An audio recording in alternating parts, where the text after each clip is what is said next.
ചരിത്രം ശ്വാസമെടുക്കുന്ന, വിശ്വാസം ജീവിച്ചിരിക്കുന്ന ഒരു പുണ്യ മണ്ണിലാണ് നാം ഇന്നായിരിക്കുന്നത്. ഈ കടൽ, ഈ കാറ്റ്, ഇവിടുത്തെ ഈ വഞ്ചികൾ, ഇവയെല്ലാം നമ്മോടൊരു കഥ പറയുന്നുണ്ട്. കാലത്തിന്റെ ആഴങ്ങളിൽ നിന്നും ഇന്ന് വരെ എത്തിയ ഒരു വിശ്വാസത്തിന്റെ കഥ. ക്രിസ്തുവർഷം 52. ലോകത്തിന്റെ എല്ലാ അറ്റത്തേക്കും സുവിശേഷം എത്തിക്കാനുള്ള ദൗത്യവുമായി ഒരു ശിഷ്യൻ ഈ മണ്ണിലേക്ക് കടന്നു വന്നു. കേരളത്തിന്റെ തീരമണഞ്ഞ ആ വിശ്വാസത്തിന്റെ തോണി ഈ മണ്ണിൽ കുറിച്ചത് സമാനതകളില്ലാത്ത ഒരു ചരിത്രമാണ്. തോമാസ് ലീഹ തെളിച്ച ആ ദീപം കേവലം ഒരു വിശ്വാസ പ്രമാണമല്ലായിരുന്നു, മറിച്ച് കേരളത്തിന്റെ സാമൂഹിക പരിവർത്തനങ്ങൾക്കും വിദ്യാഭ്യാസ വിപ്ലവങ്ങൾക്കും കരുത്തു പകർന്ന ഒരു മഹാപ്രസ്ഥാനത്തിന്റെ തുടക്കമായിരുന്നു. കലയും സംസ്കാരവും കാരുണ്യ പ്രവർത്തനങ്ങളും ഇഴചേർന്ന ആ പൈതൃകം ഇന്നും നമ്മുടെ നാടിന്റെ ആത്മാവിൽ സ്നേഹത്തിന്റെയും സഹവർത്തിത്വത്തിന്റെയും അടയാളമായി നിലനിൽക്കുന്നു. ഇവിടുത്തെ ഭാഷ അറിയില്ല, സംസ്കാരം പരിചയമില്ല. ഈ നാടിന്റെ വഴികളും ജീവിതവും എല്ലാം അപരിചിതം. പക്ഷേ അദ്ദേഹത്തിലൊരു ശക്തി ഉണ്ടായിരുന്നു, ക്രിസ്തുവിൽ നിന്നുള്ള ധൈര്യവും വിശ്വാസവും. അതാണ് നമ്മുടെ മാർ തോമാസ് ലീഹ.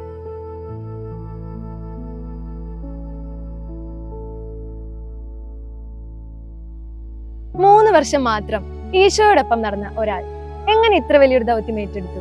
അത് ഒരു മനുഷ്യന്റെ ധൈര്യം മാത്രമല്ല, വിശ്വാസത്തിന്റെ ശക്തിയാണ്. ദൈവാനുഭവത്തിന്റെ ആഴത്തിൽ നിന്നുയർന്ന ധൈര്യം. കാലത്തിന് മുൻപേ സഞ്ചരിച്ച ഒരു വിശ്വാസത്തിന്റെ കഥയാണിത്. AD 52 മുസിരീസിന്റെ തീരങ്ങളിൽ കപ്പലിറങ്ങിയ വിദേശിയായ ഒരു സഞ്ചാരി കേരളത്തിന് സമ്മാനിച്ച 8 അത്ഭുതങ്ങൾ.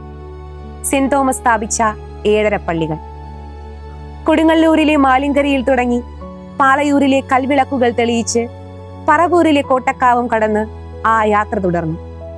കോക്കമംഗലത്തെ കായലോരവും പമ്പാ നദിക്കരയിലെ നിരണം പള്ളിയും മലനിരകളുടെ തണലിലെ നിലയ്ക്കലും കടന്ന് അത് കൊല്ലത്തെ തുറമുഖ നഗരത്തിലെത്തി.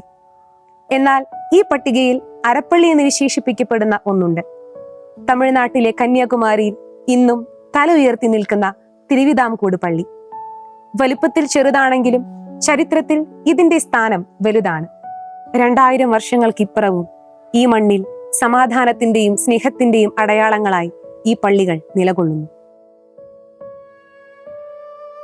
ഈ തീർത്ഥകേന്ദ്രം വെറും ഒരു കെട്ടിടം മാത്രമല്ല, ഇത് ജീവിച്ചിരിക്കുന്ന ഒരു സാക്ഷ്യം കൂടിയാണ്.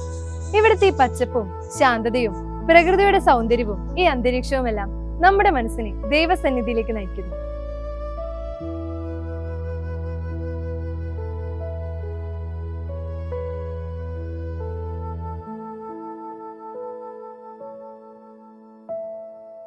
നമ്മളിപ്പോൾ ആയിരിക്കുന്നത് ഒരു സാധാരണ സ്ഥലത്തല്ല.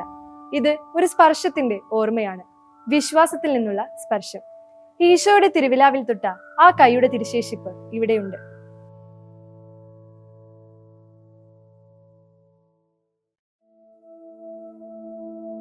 മദ്രാസിലെ ചിന്നമലയിൽ അദ്ദേഹം രക്തസാക്ഷിത്വം വരിച്ചപ്പോൾ ആ ചോര വീണ മണ്ണ് ഭാരതത്തിന്റെ ആത്മീയതയെ കൂടുതൽ ഫലഭൂയിഷ്ടമാക്കി. ഇന്ന് നാം ഇവിടെ വണങ്ങുന്ന തിരുശേഷിപ്പ് നമ്മെ ഓർമ്മിപ്പിക്കുന്നത് വിശ്വാസം ധീരതയാണ് എന്നാണ്. കണ്ടറിയുന്ന വിശ്വാസത്തേക്കാൾ കാണാതെ വിശ്വസിക്കുന്നവന്റെ ഭാഗ്യം വലുതാണെന്ന് ക്രിസ്തു പഠിപ്പിച്ചപ്പോൾ തോമാസ് ലീഹ നമുക്കായി കരുതി വെച്ചത് അനുഭവിച്ചറിയുന്ന ഒരു ദൈവത്തെയാണ്.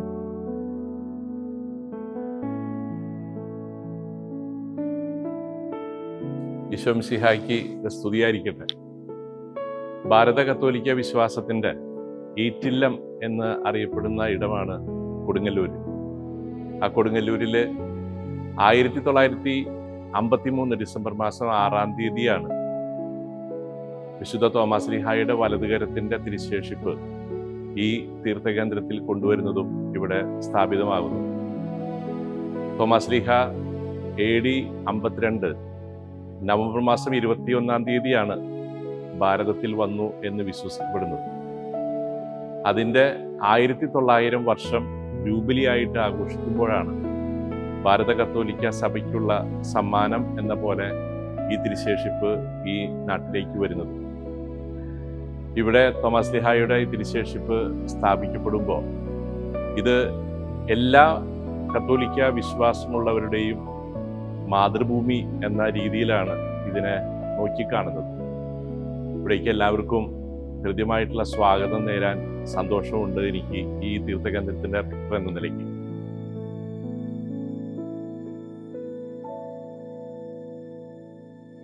ഇവിടെ സ്ഥാപിക്കപ്പെട്ടുള്ള തിരുശേഷിപ്പ് തോമാശ്ലീഹായുടെ വലതുകരത്തിന്റെ മുട്ടോട് ചേർന്ന ഭാഗമാണ് ഇവിടെ തിരുശേഷിപ്പായിട്ട് കൊണ്ടുവച്ചിട്ടുള്ളത്. അത് കൊണ്ടുവന്നിട്ടുള്ളത് ഇറ്റലിയിലെ ഒർത്തോണ എന്ന സ്ഥലത്താണ് ഇപ്പോൾ തോമാശ്ലീഹായുടെ തിരുശേഷിപ്പുകളെല്ലാം സൂക്ഷിക്കപ്പെട്ടിട്ടുള്ളത്.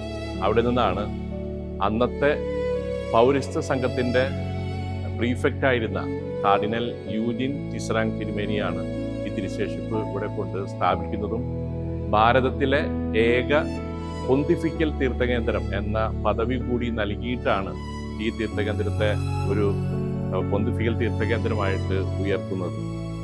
ഇവിടുന്ന് തോമാശ്ലീഹ പാലയൂർക്കും പിന്നീട് കൊല്ലം വരെ പോയി 7 കത്തോലിക്ക സഭാ സമൂഹങ്ങൾ സ്ഥാപിച്ചു എന്ന് വിശ്വസിക്കുന്നു. അതാണ് 7 പള്ളികൾ.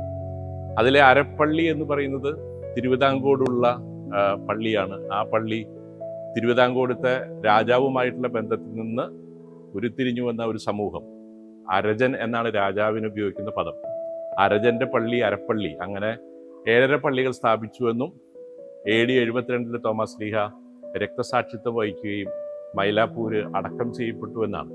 പിന്നീട് ഈ തിരുശേഷിപ്പുകളാണ് 1258 റോമിലേക്ക് കൊണ്ടുപോവുകയും ഒർത്തോണ എന്ന സ്ഥലത്തുള്ള തോമാശ്ലീഹായുടെ പേരിലുള്ള കത്തീഡ്രലിൽ തോമാശ്ലീഹയുടെ തിരുശേഷിപ്പ് സൂക്ഷിക്കപ്പെടുകയും ചെയ്തു. ഇവിടെ വരുന്ന തീർത്ഥാടകർ തോമാശ്ലീഹായുടെ വലതുകരം തൊട്ട് വണങ്ങിപ്പോകുമ്പോൾ ഇവിടെ പറയാറുള്ളത് തോമാശ്ലീഹായുടെ വലതുകരം നമ്മൾ തൊടുന്നു എന്നല്ല. തോമാശ്ലീഹ ഉത്ഥാനം കഴിഞ്ഞ് ഈശോയെ കാണുമ്പോൾ അവൻ്റെ ഹൃദയത്തിലേക്കാണ് ആ വലതുകരം നീട്ടിയതും ആ ഹൃദയത്തിലെ മുറിപ്പാടുകളിൽ തൊട്ട കരമാണ് നിങ്ങൾ സ്പർശിക്കുന്നതെന്നാണ്. അപ്പോൾ നമ്മൾ തൊടുന്നത് തോമാശ്ലീഹയുടെ വലതുകരത്തിലല്ല, ഈശോയുടെ മുറിവേറ്റ തിരുഹൃദയത്തിലാണ്. ഉത്ഥാനം ചെയ്ത ഈശോയെ കാണാൻ ആഗ്രഹിച്ച തോമാശ്ലീഹായെ കാണാൻ ഈശോ വന്നു. ഈശോ തോമാശ്ലീഹയോട് ആവശ്യപ്പെട്ടത് അവൻ്റെ മുറിവുകളെ തൊടാനാണ്. മുറിവുകളിലേക്ക് തൊട്ട് കഴിയുമ്പോൾ തനിക്ക് വേണ്ടി മരണം വരിച്ച ഈശോയുടെ സ്നേഹത്തെ മനസ്സിലാക്കുന്ന തോമാശ്ലീഹ മുറിവുകളെ തൊട്ട് പറഞ്ഞത് എൻ്റെ കർത്താവേ, എൻ്റെ ദൈവമേ, മാർവാല എന്നാണ്. ആ മുറിവുകളെ തൊടുമ്പോൾ അവൻ്റെ വിശ്വാസം ഏറ്റുപറഞ്ഞു എന്ന് മാത്രമല്ല, ആ വിശ്വാസത്തിലേക്ക് നമ്മെ എല്ലാവരെയും ക്ഷണിക്കുക കൂടി ചെയ്യുകയാണ്. ഈ പുതുഞായറാഴ്ച അതേ വിശ്വാസത്തിൽ നമ്മൾ നിൽക്കുമ്പോൾ നമുക്കും കർത്താവിൻ്റെ മുറിവുകളെ തൊട്ട് എൻ്റെ കർത്താവേ, എൻ്റെ ദൈവമേ എന്ന വലിയ വിശ്വാസത്തിലേക്ക് വളരാൻ നമുക്ക് സാധിക്കട്ടെ. എല്ലാവർക്കും പുതുഞായറിൻ്റെ എല്ലാവിധ തിരുനാൾ മംഗളങ്ങളും പ്രാർത്ഥനകളും ഏറെ സ്നേഹത്തോടെ നേർന്നുകൊണ്ട് നന്ദി. പൗരസ്ത്യ സഭയുടെ പാരമ്പര്യത്തിൽ മാമോദീസ ആഴമുള്ള ഒരു ആത്മീയ അനുഭവമായിരുന്നു. മാസങ്ങളോളം നീണ്ട പരിശീലനം, ദൈവവിശ്വാസത്തിൽ വളരാനുള്ള ഒരു യാത്ര. അതിനുശേഷം ഈസ്റ്റർ ശനിയാഴ്ച അർദ്ധരാത്രിയിൽ വെള്ളത്തിൽ മുങ്ങി പുതിയ ജീവിതത്തിലേക്ക് പ്രവേശനം.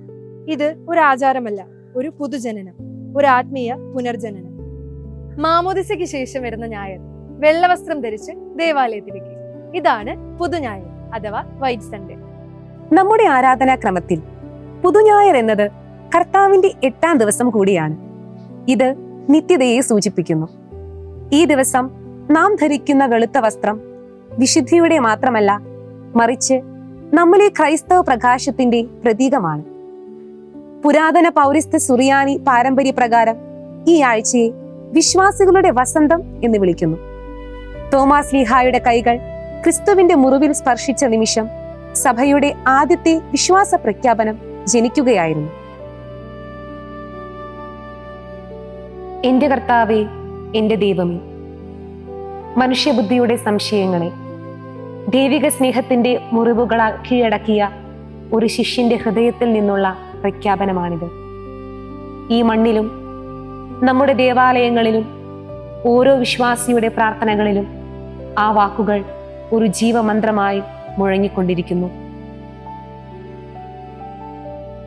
നമ്മുടെ വീഴ്ചകളിൽ താങ്ങായി നിൽക്കുന്ന ദൈവത്തെ തിരിച്ചറിയാൻ, നമ്മുടെ വേദനകളിൽ ആശ്വാസമാകുന്ന ക്രിസ്തുവിനെ മുറുകെ പിടിക്കാൻ, ലോകത്തിനു മുൻപിൽ പതറാതെ ക്രിസ്തു ശിഷ്യരായി ജീവിക്കാൻ, ഹൃദയത്തിന്റെ ഏറ്റവും ആഴമേറിയ നിശബ്ദതയിൽ നിന്ന് തികഞ്ഞ ബോധ്യത്തോടെ നമുക്കും ആ വാക്കുകൾ ഏറ്റുചൊല്ലാം.